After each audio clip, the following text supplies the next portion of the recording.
नमस्कार, मी विशाल कांबळे. आवाज महाराष्ट्राचा न्यूजमध्ये आपलं सर्वांचं स्वागत करतोय.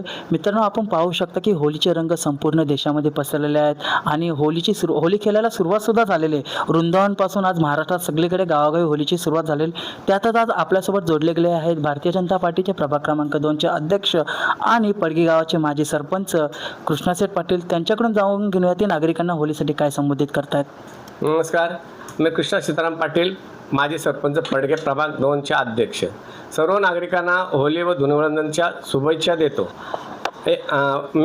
होळी हा आपला मराठ्यांचा सण आहे व होळीच्या दिवशी, धुलिवंदनच्या दिवशी गावातील सर्व महिला व मुले, सर्व लोक माझ्याकडे होळीसाठी होळी मागासाठी येतात. हे वर्षातून एकदा येतात. बाबा किंवा दादा आम्हाला होळी मिळावा द्यावा यासाठी सर्वजण वर्षाने एक वेळी येतात आपल्याकडं. पण मी सगळ्यांना पहिला सांगतो, मी होळी द्यायला सगळ्यांना बाबा 100 घे, 200 घे, 500 घ्या, 1000 घ्या. पण होळीच्या दिवशी कोणी भांडणं करू नये, किंवा दारू पिल्यानंतर कोणाची भांडणं करू नये. तुम्ही भांडणं जर केली आणि मला समजलं का माझ्याकडून होळी घेऊन गेल्यानंतर भांडणं केली तर मी तुमच्या विरोधात पोलीस स्टेशनला कंप्लेंट करीन. बाबा ह्या लोकांनी दारू पिऊन हेही भांडणं केले आहेत म्हणून. जर असं असेल तर माझ्याकडं होळीला या, नाहीतर माझ्याकडे तुम्ही होळीला यायचं नाही. तरी पण मी पुन्हा एकदा आपणा सर्वांना होळी व धुलिवंदनाच्या शुभेच्छा देतो.